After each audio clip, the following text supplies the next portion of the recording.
In the sterile corridors of Charing Cross Hospital, where the constant hum of medical equipment mingles with hurried footsteps and whispered conversations, Thursday afternoon began like any other winter day. Nurses rushed between wards, doctors studied charts with furrowed brows, and volunteers moved quietly among patients offering comfort and companionship. The winter virus season had stretched the NHS to its limits, with staff working longer hours and facing unprecedented pressures.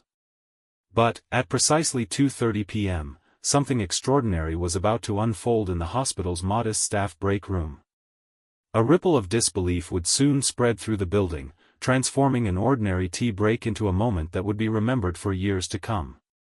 What started as a planned solo visit by Prince William would become something far more meaningful when his wife, Catherine, made a last-minute decision that would surprise everyone, including her own security team. This is the story of an unannounced royal visit that caught an entire hospital off guard, revealed intimate glimpses into a princess's journey through cancer, and reminded the world why the bond between royalty and the people they serve remains unbreakably strong. It's a tale of unexpected grace, shared vulnerability, and the profound connections that emerge when titles are set aside and hearts speak directly to hearts. The burgundy suit that Catherine chose that morning would become symbolic of her quiet strength, just as the surprised gasps of "wow" echoing through the hospital corridors would mark the beginning of an afternoon that none present would ever forget. The morning of January 8, 2026, began with typical royal precision at Adelaide Cottage. Prince William's schedule was meticulously planned, as always, with his solo visit to Charing Cross Hospital marked clearly in his diary. The engagement was meant to be routine, part of his ongoing commitment to NHS Charities Together, an organization he and Catherine had championed since the darkest days of the COVID-19 pandemic. But, as William prepared for the day ahead, reviewing briefing notes and discussing logistics with his private secretary, something unexpected was stirring in the quiet moments of their Norfolk home. Catherine had been watching the morning news coverage of the NHS winter crisis from their sitting room, her hands wrapped around a cup of tea that had long since grown cold. The reports painted a familiar picture of overwhelmed hospitals, exhausted staff, and the relentless pressure that the winter virus season brought to healthcare workers across Britain. But, for Catherine, these weren't just statistics on a screen. They were deeply personal reminders of her own recent journey through the corridors of cancer treatment, the countless hours spent in hospital chairs, and the faces of nurses and doctors who had become as familiar as family during her most vulnerable moments. The decision came to her suddenly, with the clarity that often accompanies the most important choices in life. She found William in his study, still reviewing his notes for the afternoon engagement, and simply said, "I'm coming with you." There was no dramatic announcement, no lengthy discussion about security arrangements or protocol adjustments. William looked up from his papers, met her eyes, and understood immediately.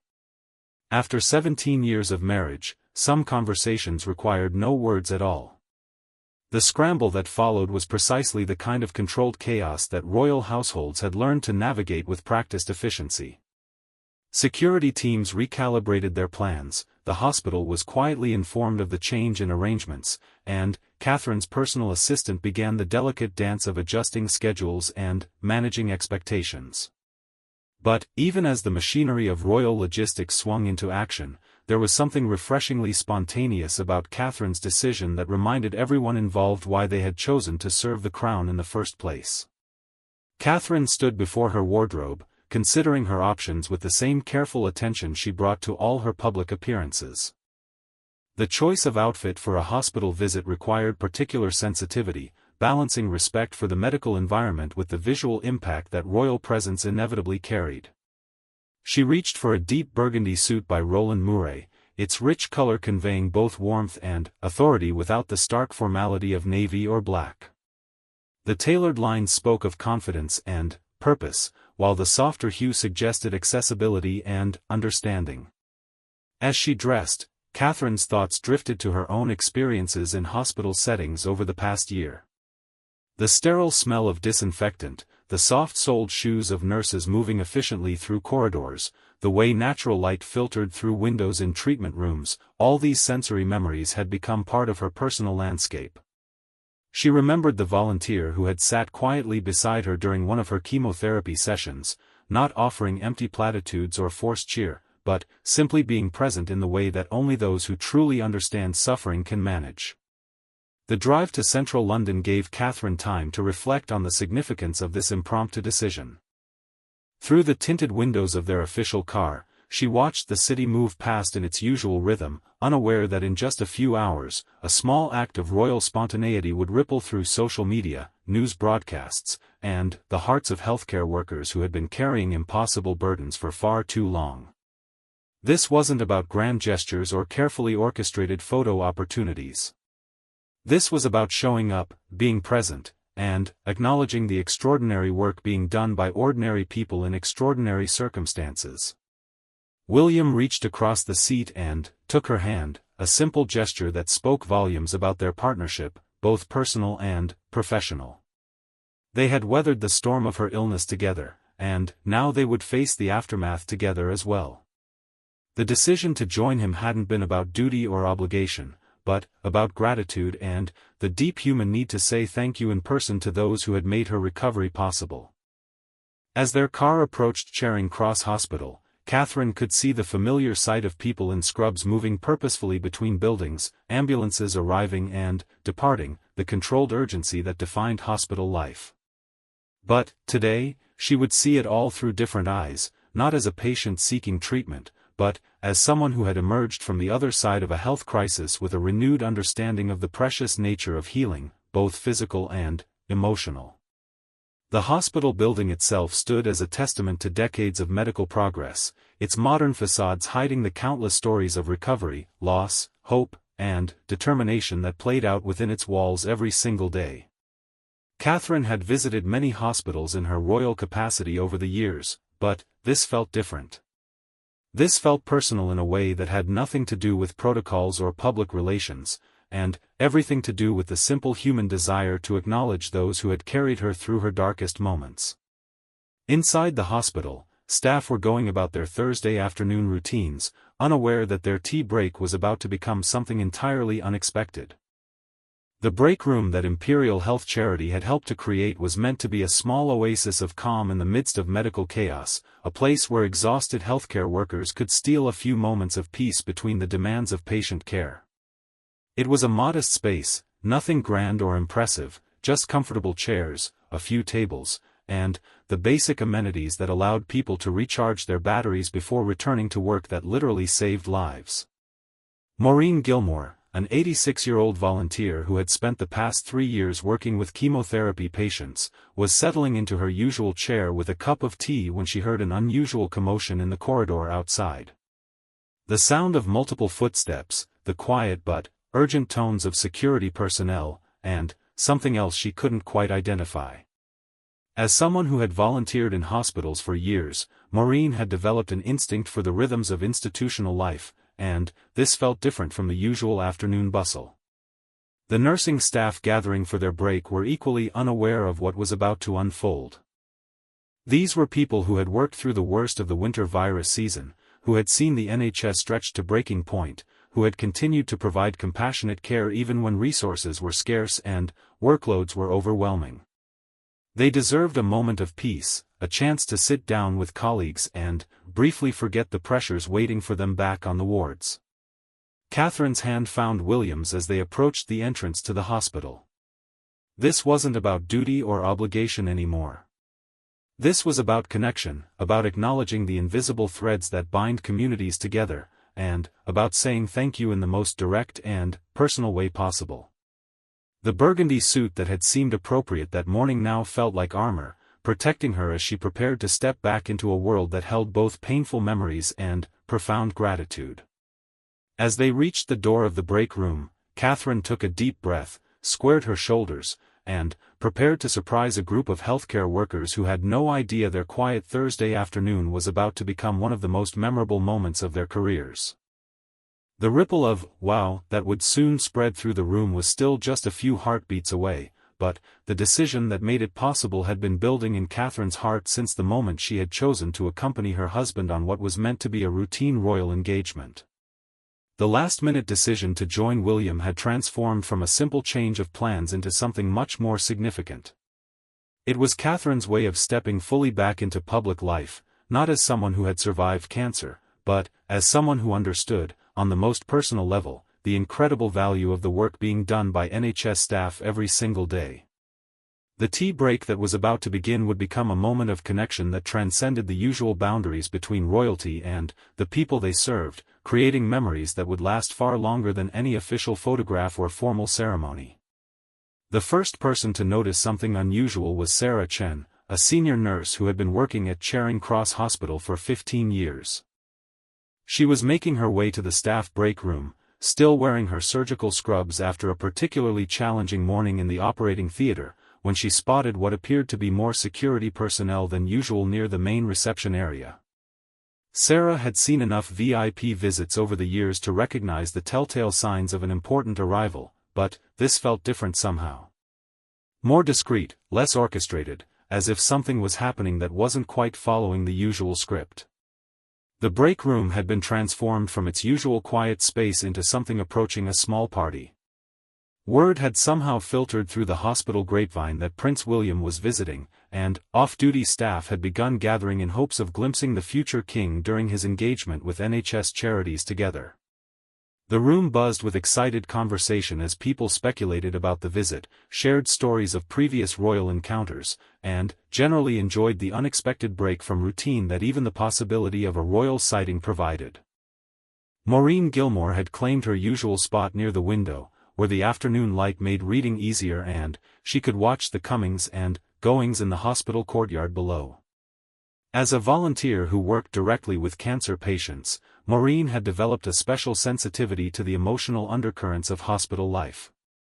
She could read the subtle signs of hope and despair in faces, could sense when someone needed company and when they needed solitude.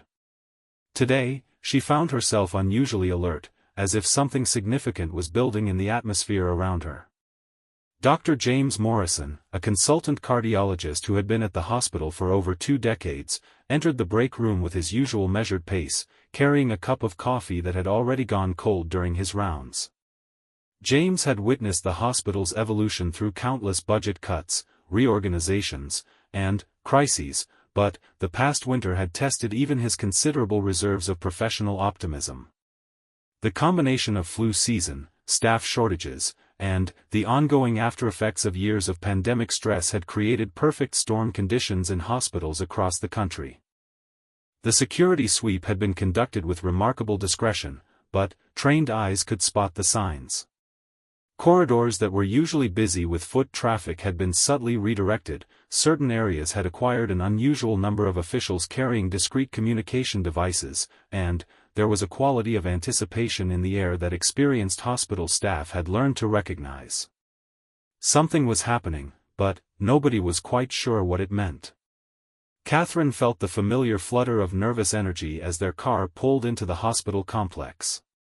This wasn't stage fright in the conventional sense, she had long since mastered the public aspects of royal life, but rather the deeper anxiety that came with returning to a medical environment after her own traumatic experiences. The sight of ambulances, the sound of medical equipment, even the distinctive architectural style of modern hospitals could trigger memories of her darkest moments during cancer treatment.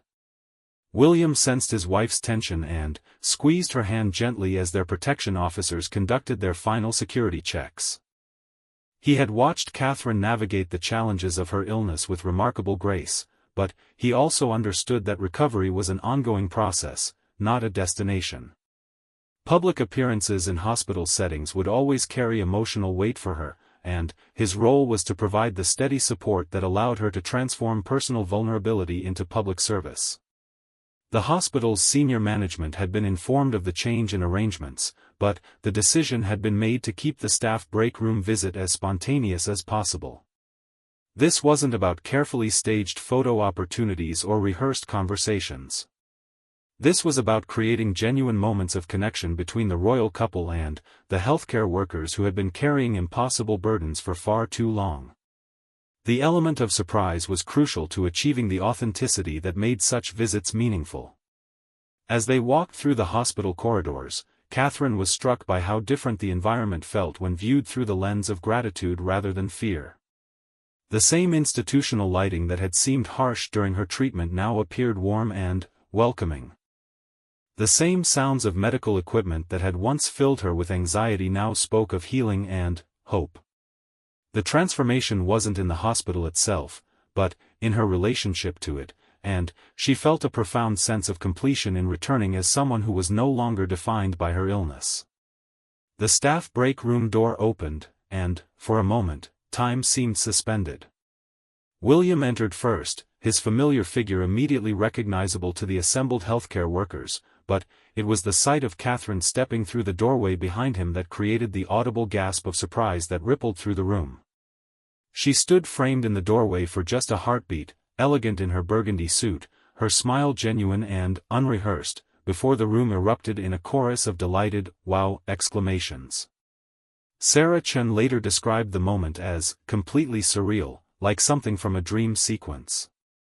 One minute she had been discussing staff rosters with a colleague, the next she was watching the future Queen of England walk casually into their modest break room as if dropping by for an informal chat with friends.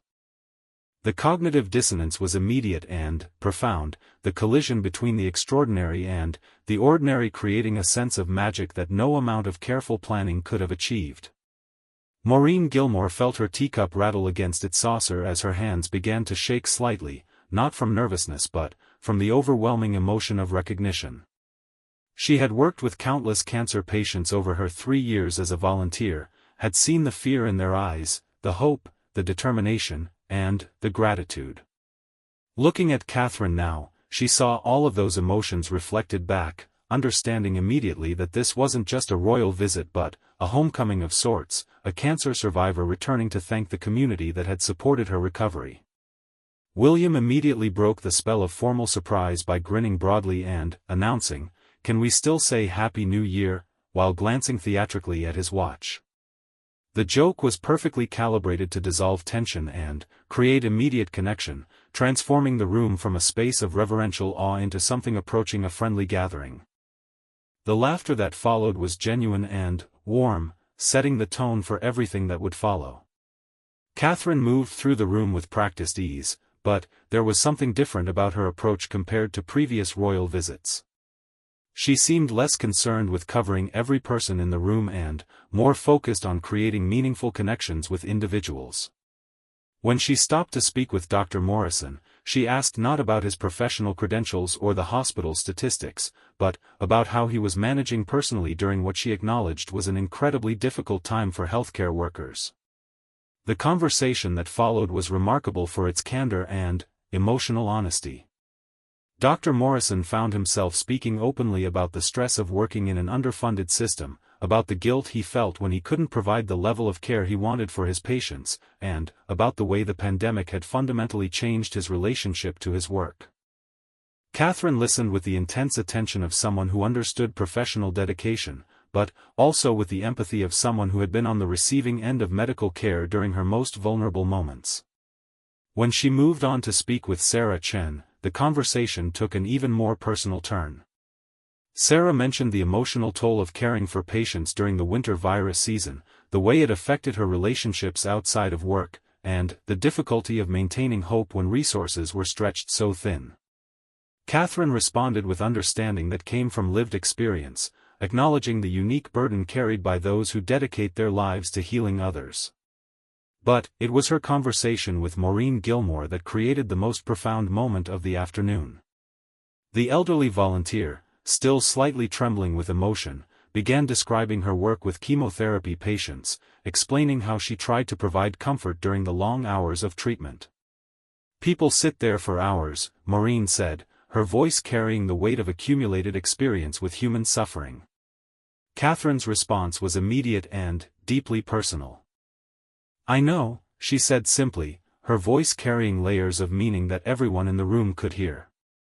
She then reached out and touched William's shoulder, adding, "You know, acknowledging not just her own experience but the secondary trauma that partners and families carry when someone they love faces serious illness.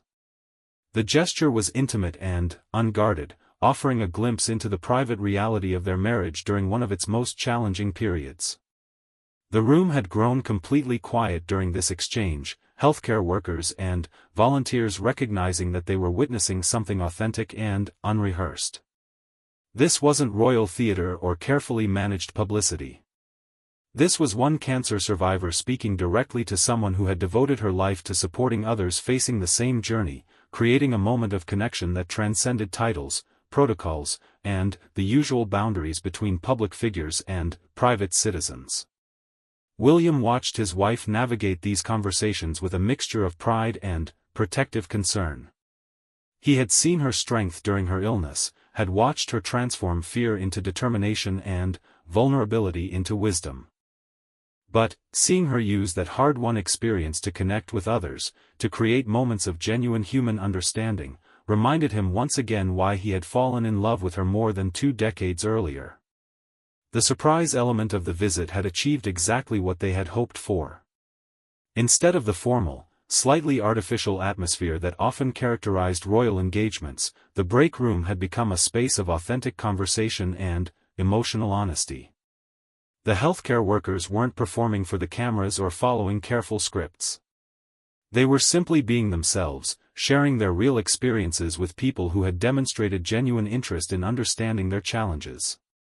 As the initial excitement settled into comfortable conversation, Catherine found herself reflecting on the circular nature of healing. Just over a year earlier, she had been a patient in settings very similar to this one, dependent on the skill and compassion of healthcare workers for her very survival.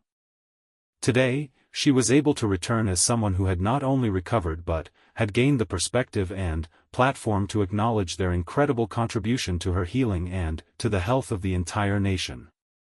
The burgundy suit that had felt like armor when she entered the hospital now felt like a symbol of transformation, the rich color reflecting both the depth of her gratitude and the strength she had discovered within herself. The surprised gasps of "wow" that had greeted her arrival had evolved into something much more meaningful, conversations that would be remembered not for their royal significance but for their human authenticity. The transformation of the break room from a place of casual conversation to something approaching a sanctuary of shared understanding was gradual but unmistakable. As Catherine and William settled into the rhythm of unscripted dialogue with the healthcare workers, the artificial barriers that usually defined royal encounters began to dissolve. What emerged in their place was something far more valuable, the kind of authentic human connection that makes both personal healing and social progress possible. Dr. Rebecca Walsh, a junior doctor who had been working 18-hour shifts throughout the winter crisis, found herself drawn into a conversation with Catherine that would stay with her for years to come. Rebecca had been hesitant to approach the princess, feeling suddenly self-conscious about her rumpled scrubs and the exhaustion that she knew was visible on her face. But Catherine's approach was so genuine, so devoid of formal ceremony, that Rebecca soon found herself speaking with surprising openness about the realities of modern healthcare. The conversation began with Catherine asking about Rebecca's work, but quickly evolved into something much deeper when Rebecca mentioned the emotional impact of caring for patients during their most vulnerable moments. "Sometimes I feel like I'm absorbing everyone's fear," Rebecca admitted, surprised by her own honesty. "When someone looks at you with complete trust, expecting you to have answers you don't always have, it changes you. You carry that home with you." Catherine listened with an intensity that Rebecca hadn't expected from someone accustomed to countless formal conversations. When she responded, her words carried the weight of personal experience. "The vulnerability goes both ways, doesn't it?" Catherine said softly. "When you're the patient, you're placing complete faith in people you've just met. But, for the caregivers, you're holding someone else's hope in your hands, sometimes literally." The understanding in her voice was unmistakable, the recognition of someone who had been on both sides of that relationship of trust and dependency. Meanwhile, William had gravitated toward a group of volunteers who were discussing the challenges of providing emotional support to patients and their families. Among them was David Thompson, a retired teacher who had started volunteering after his own wife's battle with cancer had ended in recovery.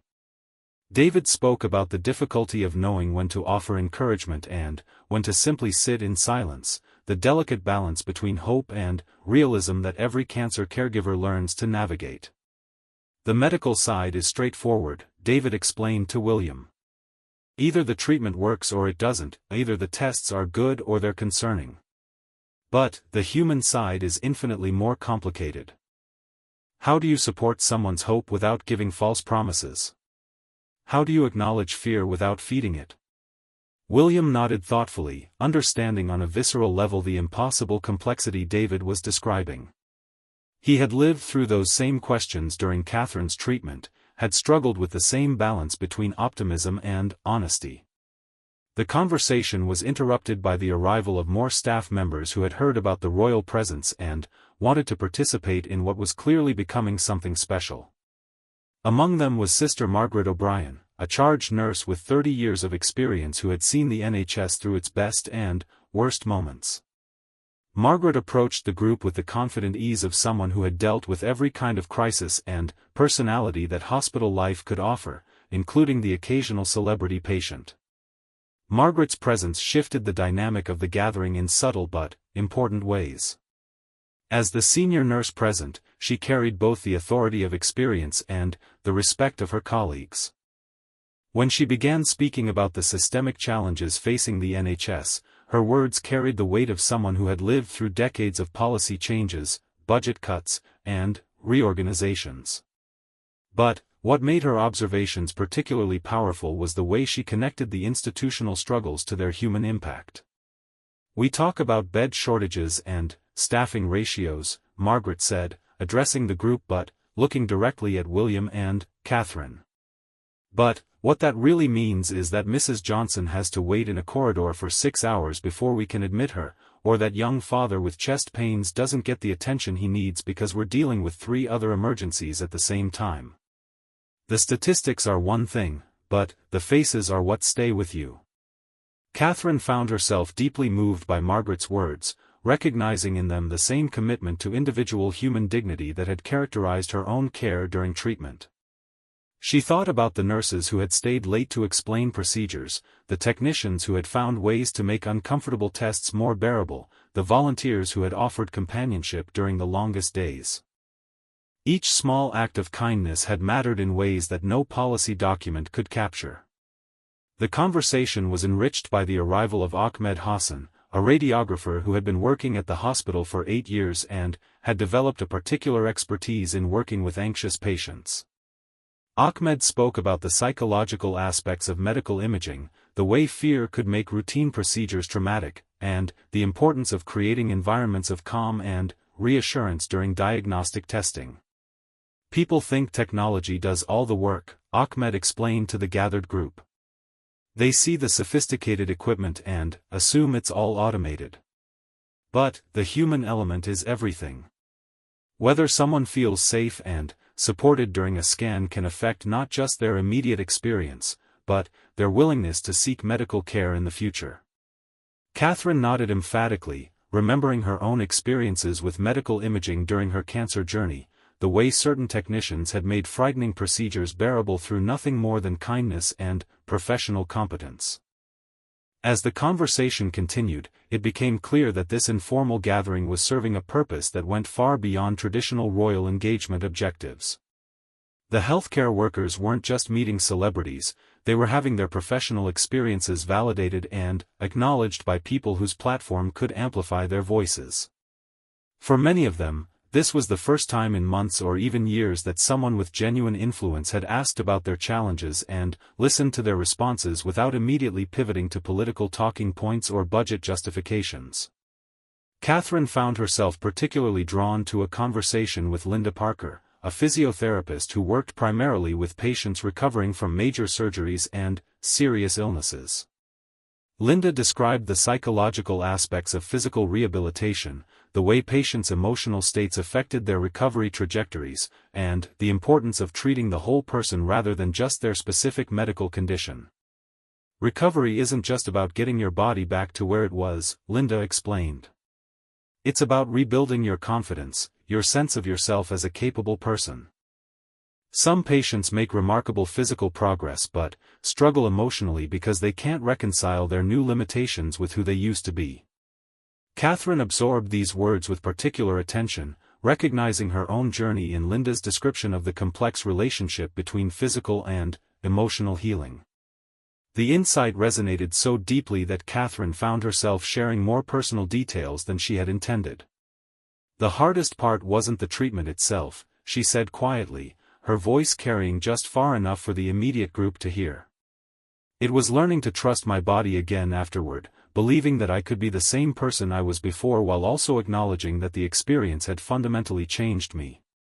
The vulnerability of this admission created a moment of profound connection, healthcare workers recognizing in Catherine's words the same struggles they witnessed in their patients every day. William observed his wife's interactions with growing admiration and some concern.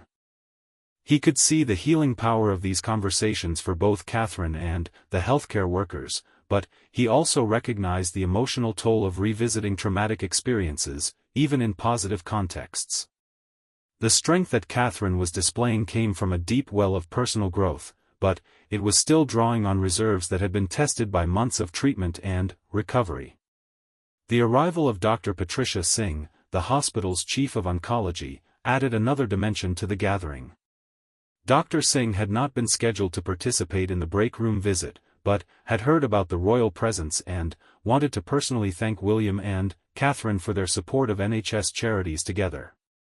Her presence brought a particular gravitas to the conversations about cancer care, given her role in overseeing some of the most complex and emotionally challenging cases the hospital handled. Dr. Singh's approach to discussing cancer treatment was notably different from the other healthcare workers present. Where others spoke about the emotional and systemic challenges of their work, she focused on the remarkable advances in treatment options and survival rates that had occurred in recent years. Her optimism was grounded in scientific progress and clinical experience, offering a perspective on cancer that emphasized hope without minimizing the seriousness of the disease. "We're living through a revolution in cancer treatment," Dr. Singh explained to the group. "Treatments that were experimental 5 years ago are now standard protocols. Survival rates that seemed impossible are becoming routine. The patients I see today have options and outcomes that previous generations could never have imagined." Catherine listened to these words with particular attention, understanding on both a personal and intellectual level how medical advances had contributed to her own successful treatment. The conversation naturally evolved toward discussion of the support systems that surrounded medical treatment, the recognition that healing involved far more than medical procedures and pharmaceutical interventions. Catherine spoke about the importance of art therapy, music programs, and other holistic approaches to patient care, drawing on her own experiences with creative expression during recovery. "Creativity played such a huge part in my healing," she said, addressing the group with growing confidence. "Not as a distraction from the medical reality, but as a way of processing experiences that were too complex for ordinary language. Sometimes you need to paint or sing or write poetry to understand what's happening to you." Her words sparked immediate recognition among the healthcare workers, many of whom had witnessed the powerful impact of arts programs on patient recovery. The richness of these conversations was creating something unprecedented in Catherine's experience of royal engagements. Instead of the usual pattern of brief, polite exchanges designed to allow maximum coverage of attendees, she was able to engage in sustained, meaningful dialogue about subjects that mattered deeply to both her and the people she was speaking with. The break room had become a space where professional expertise intersected with personal experience, creating insights that neither perspective could have achieved alone. As the afternoon progressed, it became increasingly clear that this spontaneous extension of William's planned visit was achieving something that no amount of careful scheduling could have replicated. The authenticity of the conversations, the depth of the connections being formed, and the visible impact on both the royal couple and the healthcare workers suggested that sometimes the most meaningful public service happened when formal protocols were set aside in favor of genuine human interaction. The burgundy suit that Catherine had chosen that morning now seemed prophetic, its rich color perfectly matching the depth and warmth of the conversations unfolding around her. What had begun as a last-minute decision to accompany her husband was evolving into one of the most meaningful royal engagements either of them had ever experienced, precisely because it felt less like an engagement and more like a homecoming. The energy generated in the staff break room seemed to follow William and Catherine as they moved through the rest of Charing Cross Hospital, transforming what had been planned as a standard royal walkabout into something approaching a celebration of human resilience and professional dedication. Word of their presence had spread throughout the building with the efficiency that only hospital communications networks could achieve, and staff members were emerging from departments and units with the kind of spontaneous excitement that no amount of advance planning could have created. Their first stop after leaving the break room was the Neurological Rehabilitation Unit, a department that specialized in helping patients recover from strokes, brain injuries, and other conditions that affected movement and cognitive function. The unit represented some of the most challenging work in modern medicine, requiring not just medical expertise but extraordinary patience, creativity, and emotional strength from the staff who worked there daily. Catherine was immediately struck by the atmosphere of determined optimism that characterized the rehabilitation unit. Unlike the emergency departments or intensive care units she had visited during her own treatment, this space was designed around hope and progress rather than crisis management. Patients moved through exercises with the focused intensity of athletes in training, while therapists provided encouragement that was both realistic about current limitations and ambitious about future possibilities. The unit's director, Dr. Michael Chen, greeted them with the confident enthusiasm of someone who genuinely loved his work despite its considerable challenges.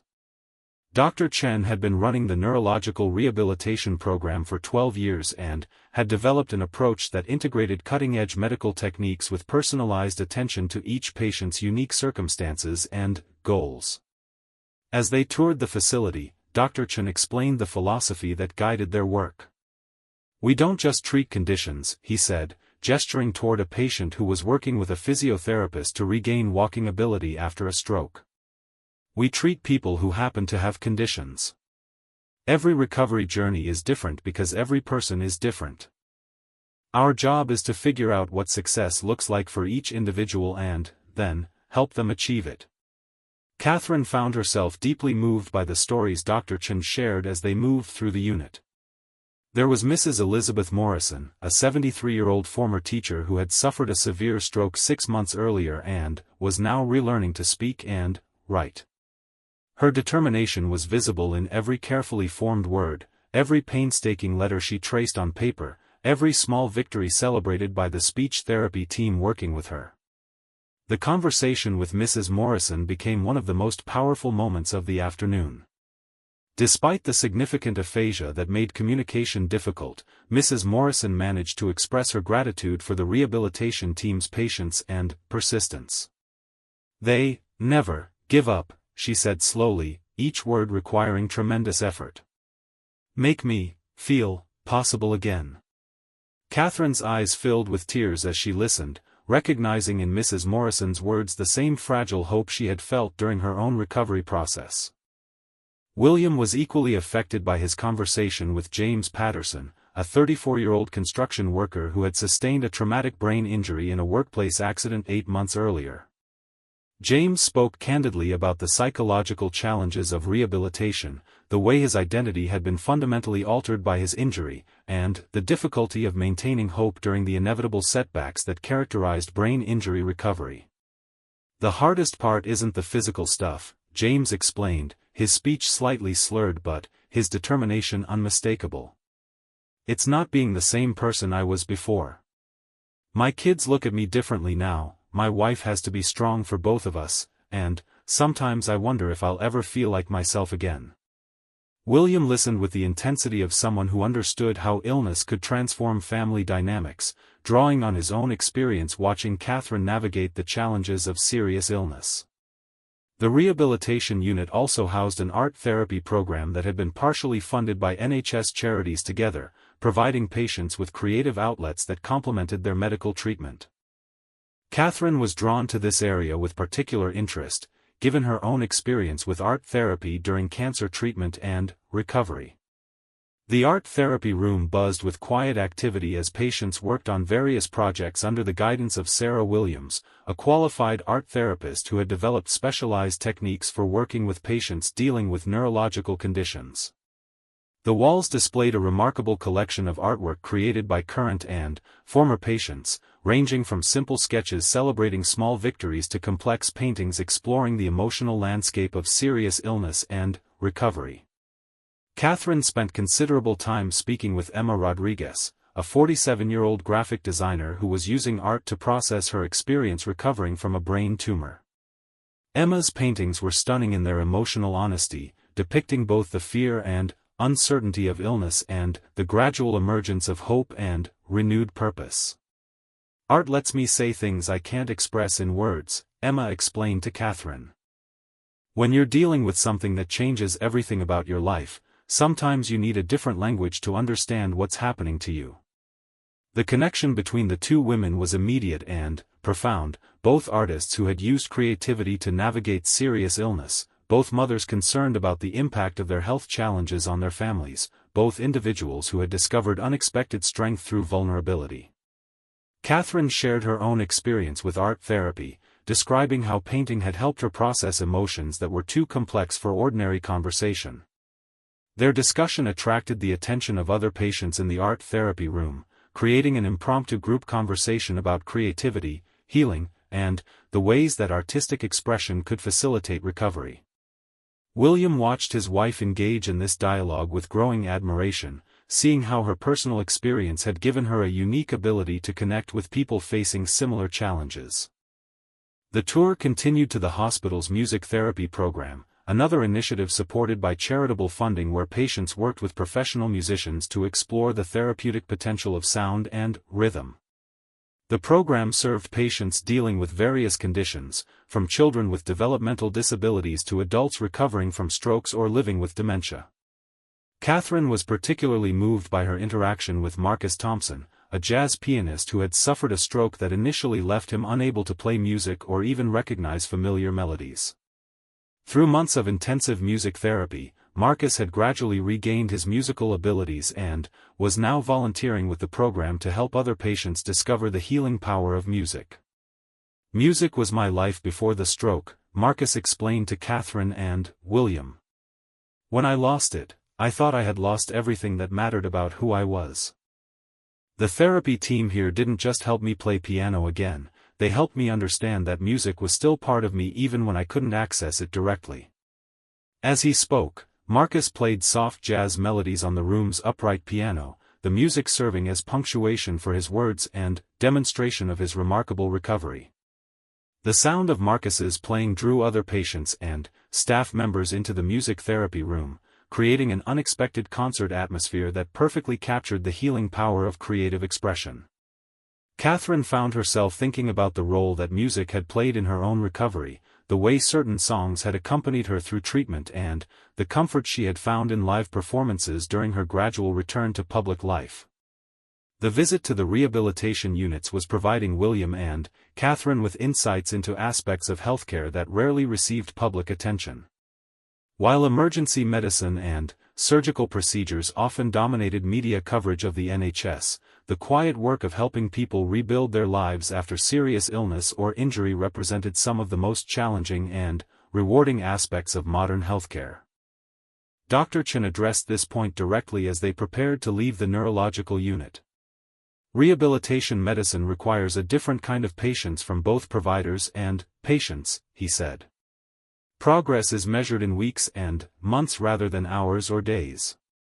Success might mean regaining the ability to tie your shoes or remembering your grandchild's name.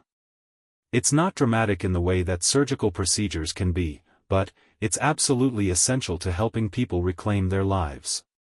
Catherine nodded emphatically, understanding from her own experience how recovery extended far beyond the end of active treatment. The work being done in these rehabilitation units represented the difference between surviving illness and truly healing from it, between medical cure and personal restoration. The dedication of the staff was evident in every interaction she witnessed, their commitment to long-term patient success requiring emotional investment that went far beyond typical professional obligations. As they moved through the hospital corridors toward their final scheduled activity, a roundtable discussion about philanthropy in healthcare, Catherine reflected on how this extended visit was reshaping her understanding of her own recovery journey. Seeing the comprehensive support systems available to patients dealing with various conditions helped her appreciate the full ecosystem of care that had contributed to her successful treatment. The rehabilitation units had also demonstrated the crucial role that charitable funding played in providing services that went beyond basic medical care. Art therapy, music therapy, extended family support services, and specialized recreational facilities were often dependent on donations and voluntary contributions, representing the difference between adequate healthcare and truly compassionate healing environments. William observed the impact these visits were having on his wife, noting how each conversation seemed to add another layer to her understanding of both her personal experience and the broader challenges facing the NHS. The spontaneous decision to accompany him on this visit was proving to be transformative in ways neither of them had anticipated, creating opportunities for connection and insight that carefully planned engagements rarely achieved. The burgundy suit that had seemed like appropriate attire for a hospital visit that morning had become something approaching a uniform of understanding, its rich color reflecting the depth of engagement Catherine was achieving with patients and staff throughout the building. As they approached the final portion of their visit, it was clear that this day would be remembered not just as another royal engagement, but as a meaningful exchange between people who had learned to find hope and purpose in the midst of life's most challenging circumstances. The final component of the afternoon was a carefully organized roundtable discussion that brought together a remarkable collection of individuals whose work intersected with healthcare philanthropy in various ways. The conference room that hosted this gathering had been transformed from its usual utilitarian appearance into something approaching a forum for meaningful dialogue about the future of healthcare funding and support systems. Around the oval table sat NHS charity chief executives, board trustees, philanthropists, policymakers, and representatives from various organizations dedicated to supporting healthcare workers and improving patient outcomes. Each person present brought unique perspectives on the challenges facing the NHS and the role that charitable giving could play in addressing systemic gaps in funding and services. Catherine and William took their seats with the easy confidence of people accustomed to formal discussions, but the energy they brought to this roundtable was notably different from their usual approach to such gatherings. The conversations they had shared throughout the afternoon with patients, staff, and volunteers had given them fresh insights into the real-world impact of the policies and funding decisions that would be discussed in this more formal setting. The discussion was facilitated by Dr. Eleanor Matthews, the chief executive of NHS Charities Together, who had worked tirelessly to coordinate charitable support for healthcare services across the United Kingdom. Dr. Matthews began by outlining the scope of charitable contributions to NHS services, explaining how donations and fundraising efforts had become essential components of modern healthcare delivery. The statistics tell an important story, Dr. Matthews said, addressing the group while referencing a comprehensive report that had been prepared for the discussion. NHS charities collectively contribute over £545 million annually to healthcare services across the UK. This isn't luxury spending or nice-to-have additions. This funding provides essential services that directly impact patient outcomes and staff well-being. The scope of charitable impact was staggering in its breadth and depth. Funding from NHS charities supported cutting-edge medical equipment that enabled more precise diagnoses and less invasive treatments. It provided family accommodation near specialized treatment centers, allowing parents to stay close to children receiving care. It funded research into rare diseases that might otherwise receive limited attention from larger pharmaceutical companies. Perhaps most importantly, charitable funding supported the kind of holistic patient care programs that Catherine had experienced firsthand during her cancer treatment and had witnessed throughout the afternoon. Art therapy, music therapy, specialized counseling services, spiritual care programs, and family support services often depended on charitable contributions to remain viable.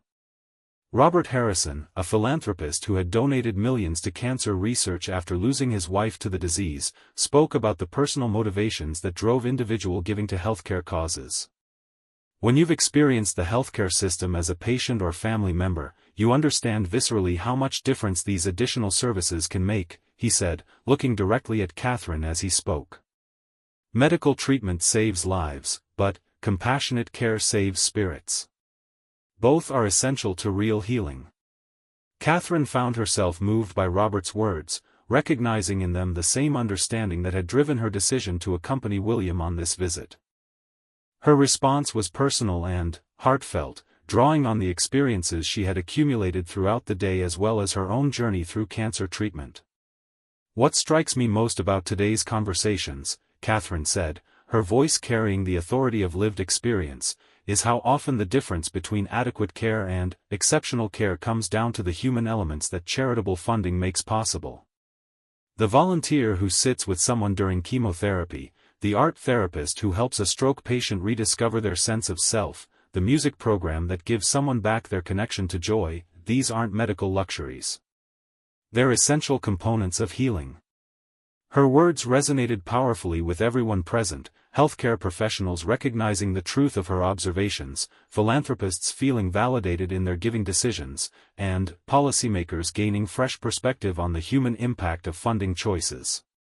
William watched his wife speak with obvious pride, seeing how her personal experience had given her a unique authority to address these complex issues. The discussion evolved toward more specific examination of how charitable funding could address current challenges facing the NHS. Dr. Susan Parker, a policy researcher who had studied healthcare philanthropy extensively, presented findings about the effectiveness of different types of charitable interventions and their long-term impact on patient outcomes and staff retention. The most successful charitable programs are those that work in partnership with existing NHS services rather than trying to replace them, Dr. Parker explained, referring to detailed case studies from hospitals across the country. When charitable funding supplements and enhances medical care rather than substituting for proper public funding, the results are transformative for everyone involved. The conversation touched on sensitive questions about the relationship between charitable giving and government responsibility for healthcare funding. Some participants expressed concern that relying too heavily on charitable contributions could allow policymakers to justify cuts to public healthcare spending, effectively privatizing essential services through voluntary contributions. William addressed this concern directly, drawing on his experience as future monarch and his understanding of the constitutional role of charitable organizations in British society. "Charitable giving shouldn't replace proper public funding for healthcare," he said firmly. "But it can and should enhance the quality of care in ways that make a real difference to patients and families. The goal isn't to fill gaps created by inadequate government funding, but to add dimensions of care that make the healing process more humane and effective." Margaret Collins, the chief executive of a children's hospital charity, shared examples of programs that demonstrated this principle in action. Her organization had funded family accommodation, sibling support programs, educational services for young patients, and specialized play therapy programs that help children cope with serious illnesses. These services worked alongside medical treatment to address the comprehensive needs of sick children and their families. When a 5-year-old is facing cancer treatment, Margaret explained, medical care is obviously the priority. But that child also needs to feel safe, to maintain connections with siblings and friends, to have opportunities for play and learning that remind them they're still children despite their illness. Charitable funding makes it possible to address all of these needs simultaneously. Catherine listened to Margaret's words with particular attention, thinking about her own children and how they had been affected by her illness. The ripple effects of serious illness extended far beyond the patient, impacting entire families and social networks. Comprehensive support systems that addressed these broader impacts represented some of the most important work that charitable organizations could fund. The roundtable discussion also addressed the crucial topic of healthcare worker well-being and retention. Dr. James Foster, who represented a charity focused specifically on supporting NHS staff, presented sobering statistics about burnout, mental health challenges, and workforce shortages that threaten the long-term sustainability of the healthcare system. "We're asking healthcare workers to carry impossible burdens," Dr. Foster said bluntly.